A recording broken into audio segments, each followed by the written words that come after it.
Hi, welcome back to my channel. My name is Valerie. I'm a wife, mother, teacher of children with autism, and a long-term investor. This video is about how I planned and prepared for my summer school students. These are students who are unfamiliar to me, and how I also incorporated AI to dramatically cut down the amount of time spent on grouping and preparing activities.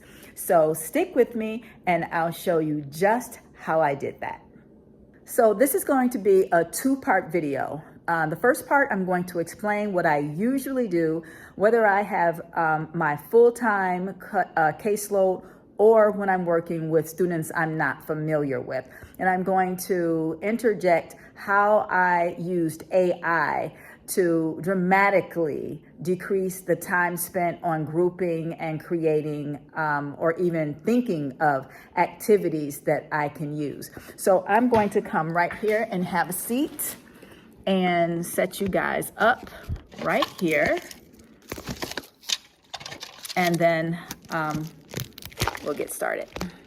Okay, so I have my computer right here because I want to make sure that I tell you what I said. So the first thing that I usually do when I have a new student is I create what's called a daily checklist. Now, this daily checklist, I actually created it as an intervention for using with my paras and anyone else who's working with my students, because I wanted to make sure that all of my students' objectives were being attended to. So with that being said, that sheet has everything on it in a condensed form that a person needs to know who's working with them. So for example, it has their present level of academic performance included, their current grade level, their supplementary aids and services, what assessment they take during the year, and also, of course, their objectives for their academics. So we have that. And since I usually have that anyway, I did the same thing for my summer school students. The way I did that, of course, was to have access to their IEP. And so once I received those IEPs at a glance, I took that information, mainly the information about their objectives, and I put it in a Word document.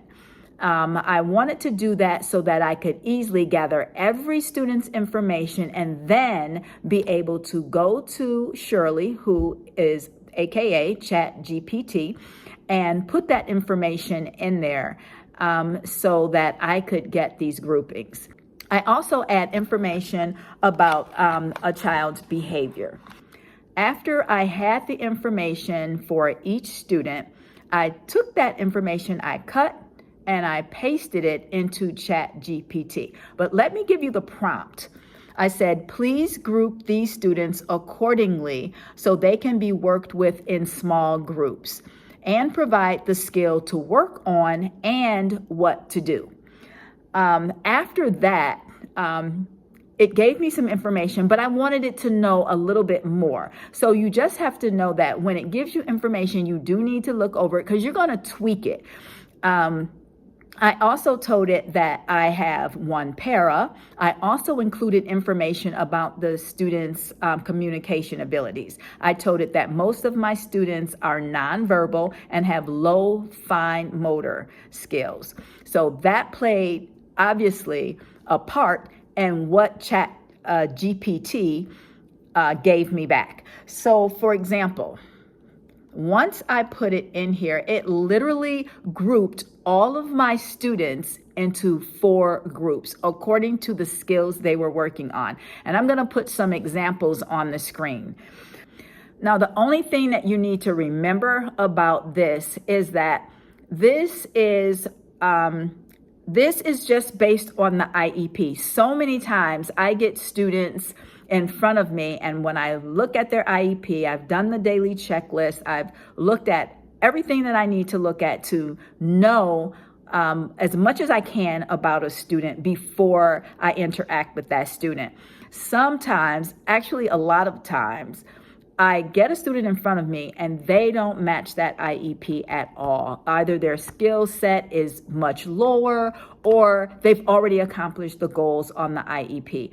So that means that you want to take this and do what I did. I took that information, but I waited until I had those students in front of me so that I could experience these students one-on-one. I wanted to experience them in whole group lessons and also in small group lessons. So that is exactly what I did. When they came in, I had my regular routine, which I always have for the morning, and I was able to observe their behaviors and their skill sets. And that is what you will need to do in order to tweak what ChatGPT gives you. So when I tell you that my time was dramatically cut down because I spent a lot of time going over the students' IEPs, and sometimes I go back and forth. But in this way, since I had all the information, the critical information that I needed, once I put it in Shirley and she spit it out, it is there. It is saved there. And if I want to go and tweak something, I can add something to it. So that is exactly what I have been doing.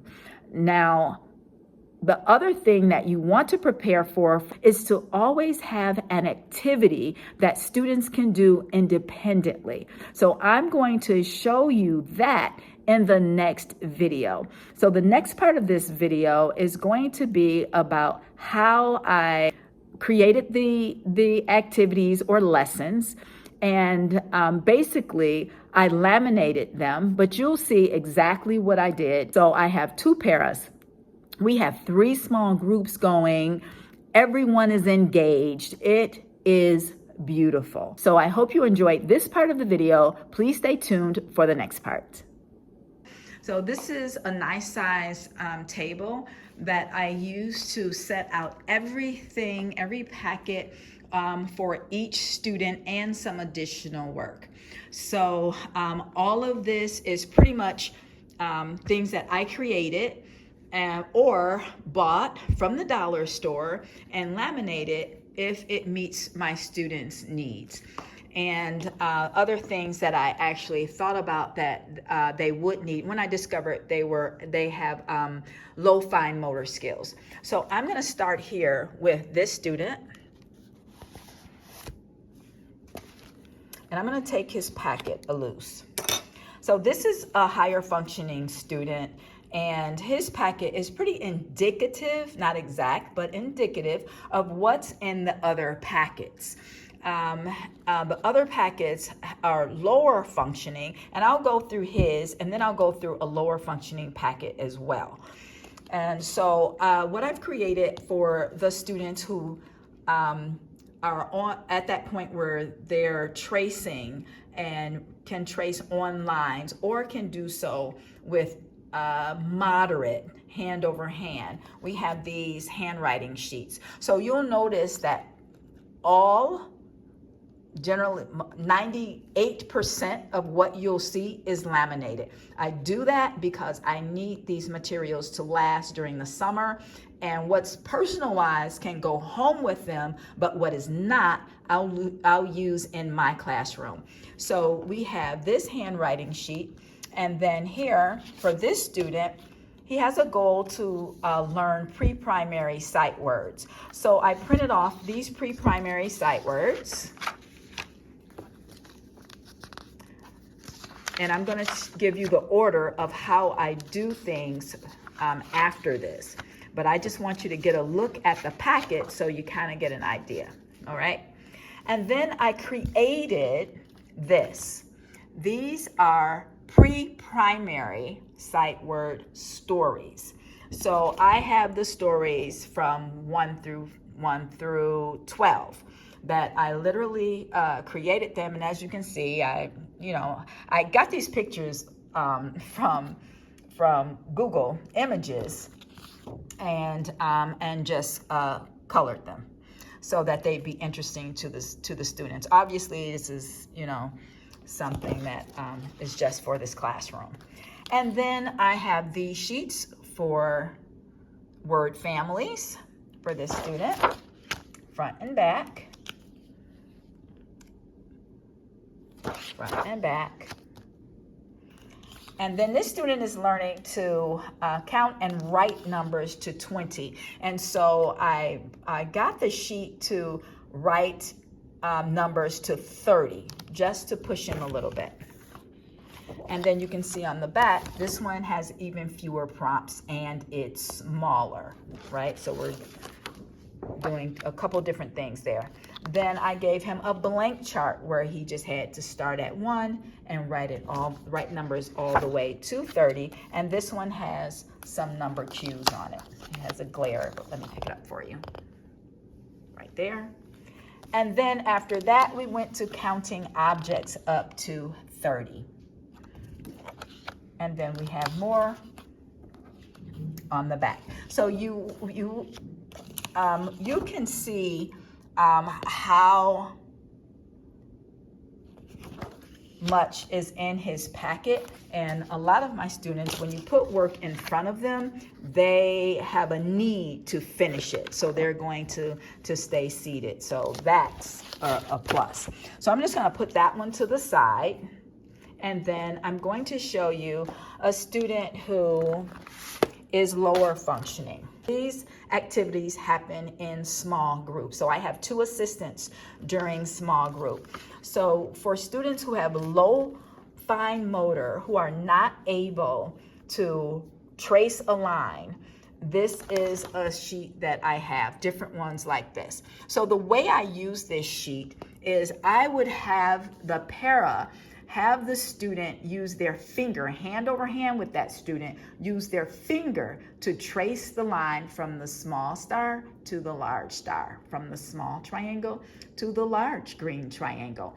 And I instruct my paras to speak to the students. We're teaching them, we're showing them, we're acting as though our students are empty glasses. We are not assuming that they know anything, that they look at this and know that they're supposed to trace this. No, they're empty cups and we're here to fill them up.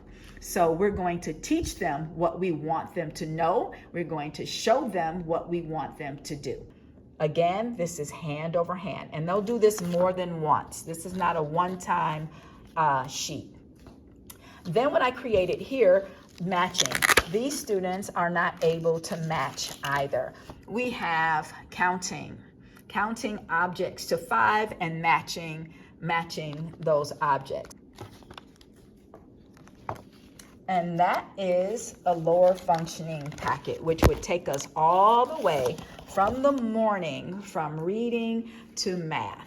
Here I have their small motor activities that they can do independently. So here we have these screws, and I looked up and went into a thrift store, and this was on the counter. I could not believe it.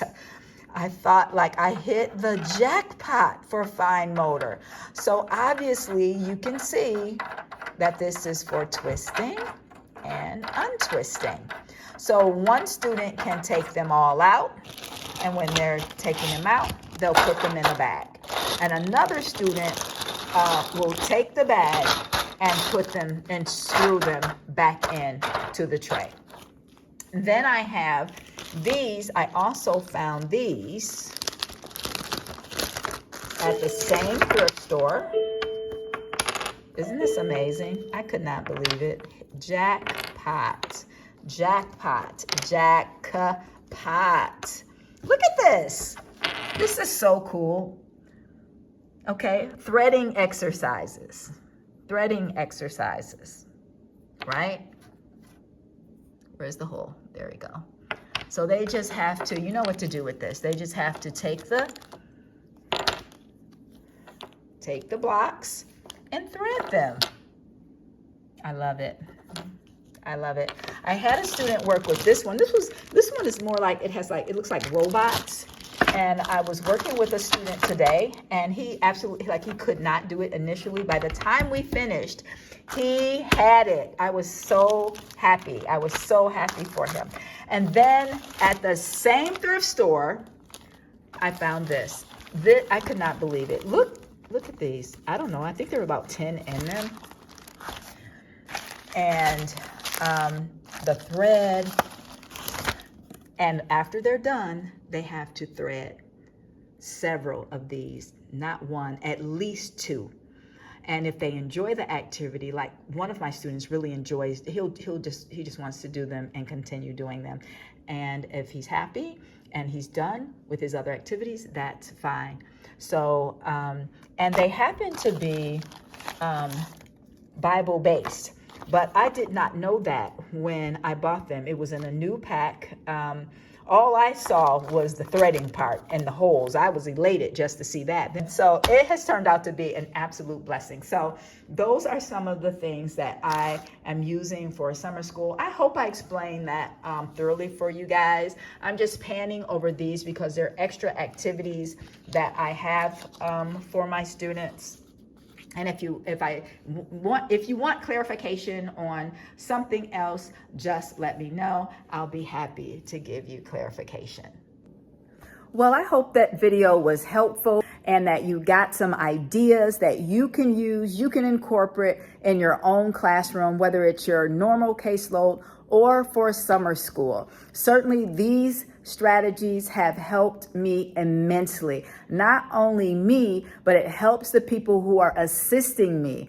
It's so much better when you're organized and your paras know exactly what to do.